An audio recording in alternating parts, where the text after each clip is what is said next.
बिस्मिल्लाहिर्रहमानिर्रहीम, अस्सलाम वालेकुम। मेरा नाम डॉक्टर अहमद इजाज़ है और मैं सिविल उम्मी क्लिनिक से मेडवाल से आपसे मुखातब हूँ।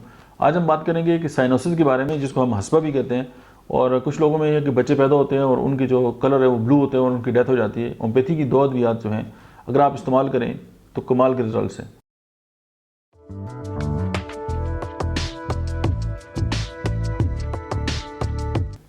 एक तो ये एंटीमोनियम टार्ट है 30 में, दूसरी एपिकाक 30 में। और उससे पहले जो है वो लेक्सिस अगर 1 M की एक आध खुराक ले लें तो दी बेस्ट हो जाएगा।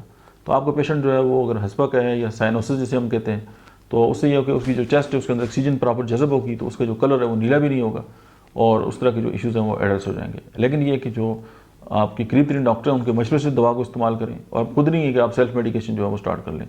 ये जो बातें जितनी भी हो रही हैं ये पब्लिक की अवेयरनेस के लिए हो रही हैं और डॉक्टरों की गाइडलाइन के लिए हो रही हैं। इसका हरगिज़ कोई और मतलब नहीं है। मिलते हैं नेक्स्ट वीडियो में, तब तक आप देखते रहिए डॉक्टर अहमद इजाज़ ऑफिशियल।